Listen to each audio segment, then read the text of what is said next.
Yes, it's Round the Table, your favourite slow TV radio podcast from The Meeting Point for students of English, not only in Bilbao but throughout the world.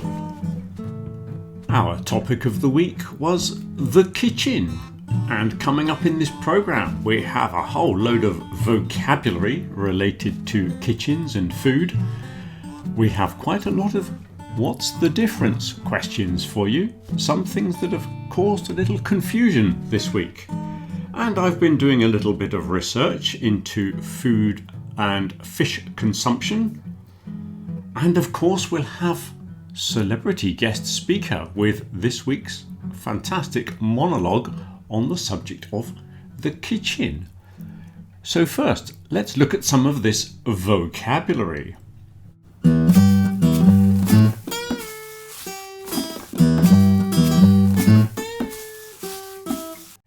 A vegetable garden. A lot of people have been asking me what we would call the garden where we grow vegetables. We call it a vegetable garden. Sometimes we might use the word patch, a vegetable patch, but that I think would be a part of the garden that's used for vegetables, whereas the rest of the garden would have flowers and nice plants. If you had one area of the garden, it might be called the vegetable patch. And as I told you a couple of weeks ago, patch is a very interesting word.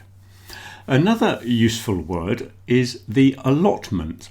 This is a piece of land which is allotted to you, and it's normally owned by the local council, and you can rent it on a yearly basis. So your allotment is part of a larger area where you might have 20 or 30 different people, each with their own patch of ground for growing vegetables. So that is called the allotment. So it's not just around your house, it might be further away from your home. Other words we were looking at were words like rotten. Rotten. We could say the food is putrid, but we don't often use the word putrid. We say it's rotten. The verb is to rot. We often use the phrasal verb to go off.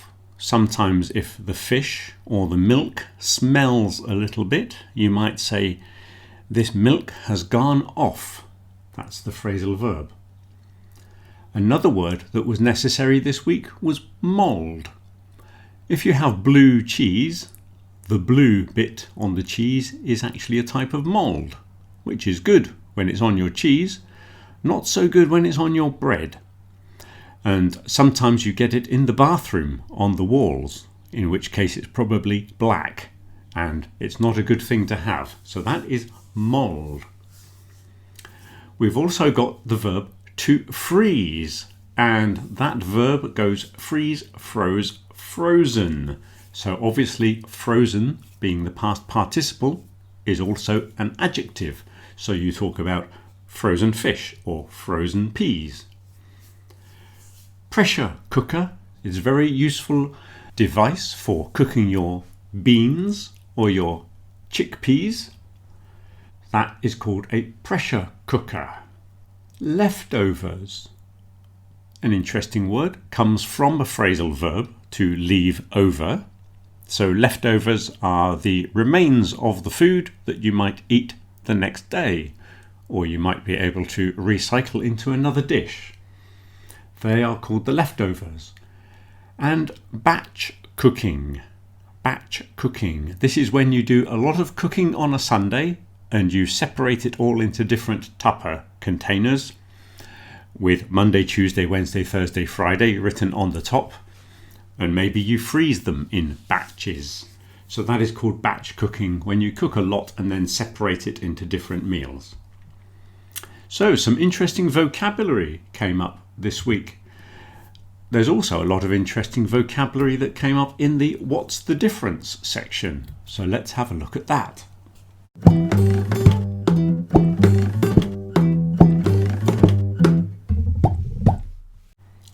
Cook, cooker. A lot of people get confused between the cook and the cooker. Of course, cook is a verb, and it's also the person that does the cooking, which is rather confusing. The cooker is the electrical appliance that's in your kitchen. It's the machine you use for cooking. It's quite confusing because if you think about other verbs like teach, someone who teaches is a teacher. Someone who farms is a farmer. Somebody who plays is a player. Somebody who mines is a miner. But somebody who cooks is not a cooker. They're just a cook. And there's also a chef. Difference between cook and chef? Get an extra point if you know this. A chef has had training. He's actually studied the art of cooking. It's more sophisticated. It's a French word. It has to be more sophisticated. A cook is just someone who cooks meals. So if you are cooking in a school for the children, you're probably just a cook. If you're the boss in the kitchen in a restaurant, you are the chef. So that is cook, cooker and chef. Fridge and freezer. Fridge is where you keep the milk. Maybe you keep the eggs there, but it's not necessary. You keep things cool in a fridge. Your beer is in the fridge to stay cool. Your white wine. But don't put it in the freezer. In the freezer you have the frozen things, the things below zero. So ice cream and ice cubes, they are in the freezer. All your frozen food is in the freezer. Then we've got this word thaw. A word thaw that not many people know. There is a difference between thaw and melt. Melt is to go from solid to liquid. So if you get some ice and you leave it, it turns into water. Okay? If you have frozen chicken and you leave it out, it thaws. Okay? It doesn't turn into a liquid chicken. It still remains a chicken, but it's not frozen. So that is the verb to thaw. A lot of people use defrost. Technically it's not correct, but doesn't really matter. A lot of people say leave the meat to defrost. But it's not the same as melt. Raw and rare. Raw is when something is not cooked. So sushi, the Japanese food sushi, uses raw fish. It's uncooked. Rare is describing meat, usually a steak, which is cooked very, very quickly. So the inside is very red, possibly still with some blood. So it's cooked very quickly and only for a little bit. That is a rare steak. And you can also have medium rare, medium, well done. If it's cooked a lot, they say well done. But I think you might disagree that it's not well done, it's overcooked for most people. Another confusing pair is roast and bake.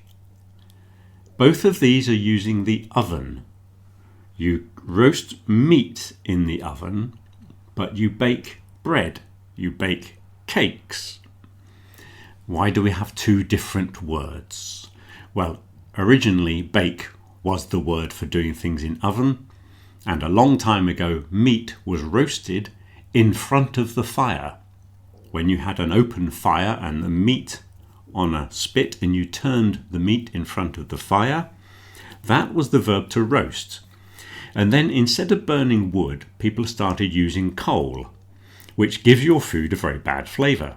So then they invented the oven so you could burn the coal and keep the food separate from the heat source.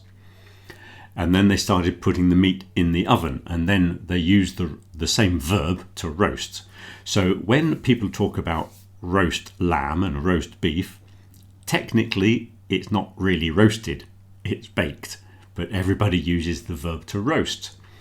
So it can be a bit confusing. So we always use bake for, like I say, cakes and bread and things like that.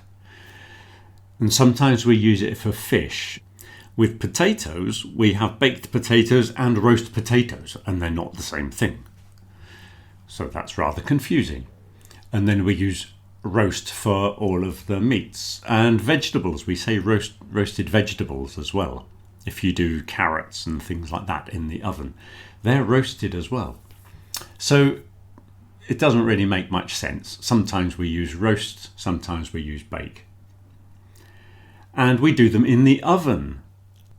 And another thing related to ovens that's come up in conversation fairly recently is that what you might think is an oven isn't always an oven. So if you're making ceramics, making pottery, you don't cook it in the oven. You fire it. It's called firing. You fire it in a kiln. A kiln, that's the big oven for ceramics. And for metal work, you heat up metal in a furnace. That is a furnace. So if you're talking about the iron industry in Bilbao, they are furnaces where they make the iron ore into molten iron. That's called a furnace. The whole place would be called a steel mill or an iron foundry, I think. But oven, kiln and furnace, same kind of thing depending on what you're doing. Another one which is kind of confusing, mainly because of pronunciation. Spices, species, species. Spices are things that you put in your food to add flavour, to make them more exciting, let's say. So, pepper, I don't think salt counts as a spice, but pepper is definitely a spice. Then you've got chili, cumin, coriander, all kinds of spices. There are dozens and dozens of different spices you can use. Remember, curry is not a spice, it's a mixture of spices. Species, the second word there, species describes a type of animal. You have different species like lions and zebras and things like that. Another one that's confusing, again because of pronunciation, the first word here is recipe. Recipe. That is the instructions for cooking. Whereas the receipt is the piece of paper you are given after you buy something. What you might think is a ticket, but we don't call that a ticket, we call it a receipt. So you'll notice the first word pronounced recipe with P on the end. The second one, receipt, with a silent P in it, receipt. And finally, in the what's the difference section, another interesting pronunciation, dinner, diner. So the verb is to dine, D-I-N-E, dine.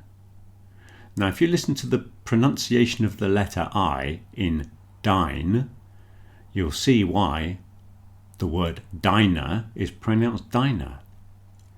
Dinner, the I sounds different because there are two N's in dinner, one N in diner.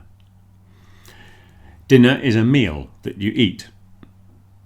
Some people have it in the evening, some people have it in the day. Different places, different names. A diner is like a little restaurant. In America especially, they use the word diner. They're normally by the side of the road. People who drive lorries, trucks, I should say. Truck drivers often stop at the diner. And they seem to be quite small restaurants with home-cooked food, and maybe they're run by a family. They're quite small places. A diner. So note the difference between dinner, diner. Which brings us on to the names of the meals. This is often confusing because not everybody uses the same vocabulary for the different meals of the day. It depends quite a lot on what part of Britain you are in. I can only talk about Britain in this case because I'm not sure about other English-speaking nations. But in certain areas of Britain, they use dinner at different times. So everybody has breakfast in the morning.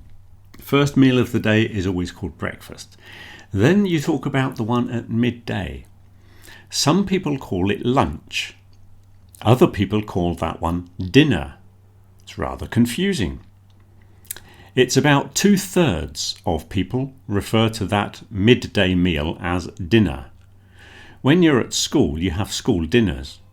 The women that work in the school are called dinner ladies. They supply you with food in the middle of the day. We never called it lunch break or anything like that. It was always dinner time. And then in the evening, you get home from school. At least if you're fairly working class, or if you're in the north of England, you say, "What's for tea, Mum? What's for tea?" For most people, the majority, at least the evening meal, which is probably 6 o'clock, 7 o'clock, is called tea. So if you are with an English-speaking family and they say we are having tea at 6 o'clock, there might not be any tea involved. You think you're going to drink some tea, but you won't. You'll be eating some food. How confusing. Other people call that evening meal dinner. I have met people that call the evening meal supper, which is very strange because I think supper is another meal, or not a meal, it's a bit of a snack, really. It's a sandwich around about 10 o'clock, 11 o'clock in the evening, just so you have something to eat before you go to bed, because sometimes if you eat early in the evening, you might need something else to eat. So that last sandwich of the day, at least in my family, that was called supper. But other people use supper for the main meal. So it's rather confusing. Not everybody uses the same word for the meals. And talking of confusing words, I've been doing a little research.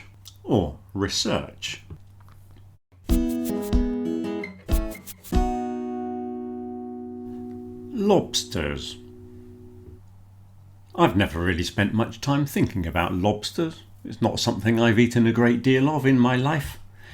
But the one with the claws, the one you would call a bogavante, is a lobster.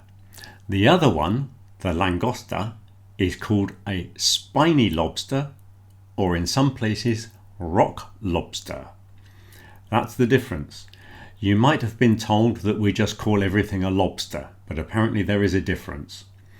The lobster has the claws, and the spiny lobster or rock lobster doesn't have claws.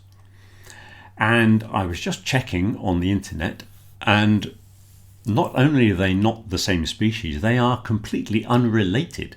They separated in the evolutionary tree over 1 million years ago. They are very, very different. And according to Wikipedia, they are as different as foxes and wolves, or horses and donkeys. They're very, very different, apparently. And the reason I don't know much about these things is because in Britain we don't really eat a lot of this stuff. Shellfish and fish in general are not common meals.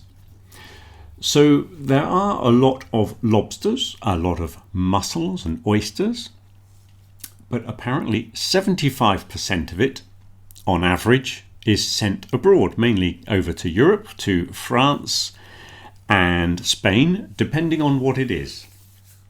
With the mussels, the mussel production, 95% of mussels go abroad, and that largely goes to Holland and Belgium. They like mussels over there, but people in Britain don't want to eat them. It's a very rare thing. There are places where you can get them, but usually along the coast you find a lot of fish restaurants in the little fishing villages. It's much easier to find fresh fish. But away from the coast, a lot of people can't be bothered. They don't like it. They see it as very just a difficult thing to prepare, and all the bones, and I guess you have to buy it fresh and you have to cook it that day. Other things are just more convenient for people in the modern world, and we eat less and less fish each year. People try to encourage the British public to eat more fish and eat the local produce, but they don't want to. And the fish that they do want to eat is not the fish that is produced around the coast of Britain. So consequently, our fish has to be sold abroad, and then they have to buy in cod and haddock from other places. Here's an interesting chart that shows fish and seafood consumption per capita in 2023. So you can see here the highest one is Iceland, 83.81 kilos per person per year. Okay, it says per capita. That means per person, or per head to be more accurate. So they're the biggest consumers. And then we go down, we've got Portugal down here, look, at 53.49. Spain, 36.8. So Portugal is much higher than Spain. Spain, a little bit higher than France. Britain, way down on 17.7. So we're really, less than half of what you consume in Spain. So you can see that most of these Eastern European countries are quite low. Germany's quite low. Look, Netherlands. All these, the further away you get from the coast. Turkey, quite low. But what was surprising to me, you got the United States over there, look. 21.94 kilos. Nearly 22 kilos a year each. So they're not just eating hamburgers as you might think. Another stereotype that everyone loves to believe. And then it was quite low down here, look. Guatemala, only nearly 4 kilos. Honduras, 4 kilos. It's all very low down over there on Central America. And then Brazil, it's very low. And even Chile, look, is still comparatively low considering they've got a very long coastline.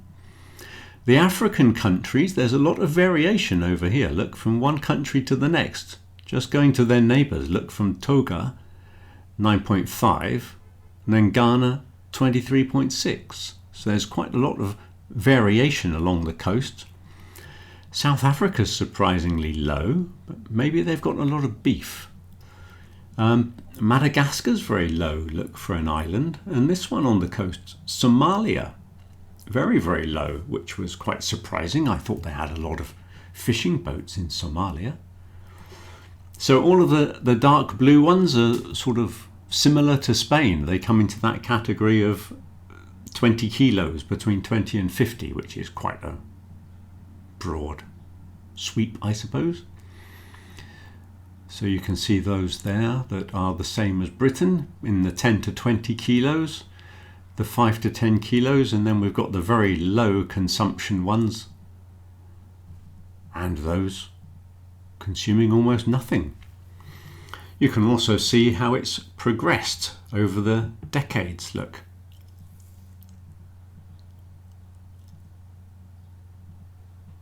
If you want to slow that down and watch it again, or you can find this site, Our World in Data it's called, and very interesting it is too. And now for a fascinating monologue on the topic of the kitchen. It's our old friend, celebrity guest speaker.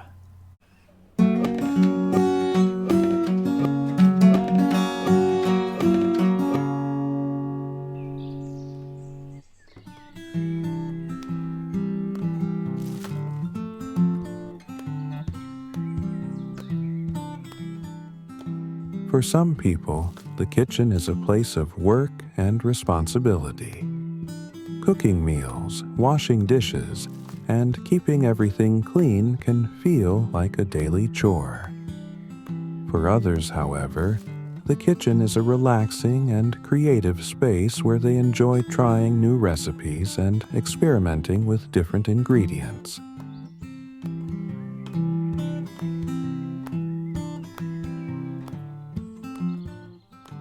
For centuries, the kitchen has been the historic center of home life. Families gathered there not only to prepare food, but also to talk, share news, and spend time together. Long before televisions and smartphones existed, much of daily family life revolved around the kitchen table.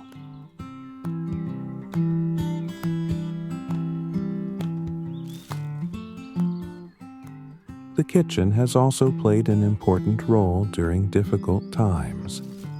Many families learned the value of keeping a well-stocked cupboard and making the most of what they had. the art of using leftovers and scraps helped people avoid waste and ensured that everyone could be fed even when money was tight.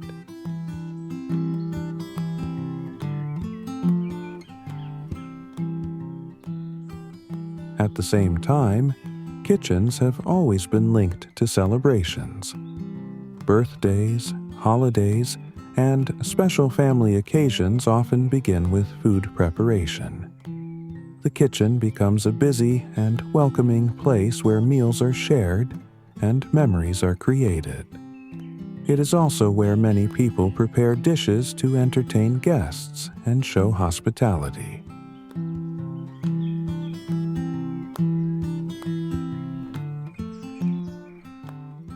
In recent decades, television cooking programs have increased the popularity of cooking. Famous chefs introduce viewers to ingredients and techniques from around the world. These programs have influenced changing diets, encouraged healthier eating habits, and inspired many people to become more adventurous in their choice of food.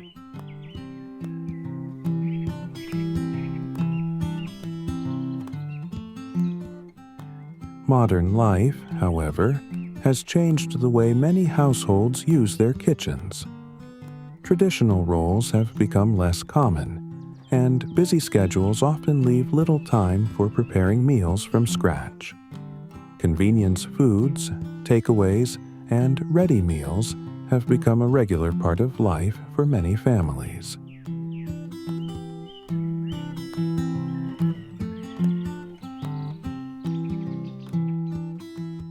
Although convenience can save time, many people believe it is important to return to the kitchen whenever possible. Cooking and eating together can strengthen family relationships and encourage conversation. In a fast-moving world, the kitchen remains one of the best places for families to connect, share experiences, and create a sense of belonging.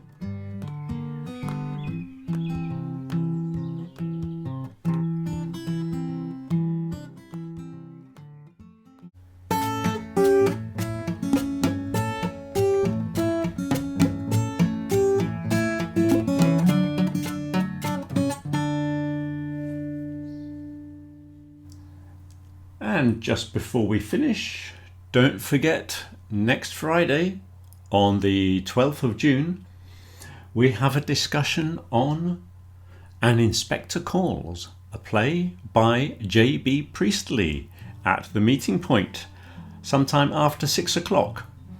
If you want to join us, make sure you let me know and I'll send you a PDF of some of the questions that we'll be discussing. And until then, if I don't see you at the meeting point in class, have a good week. Till next week.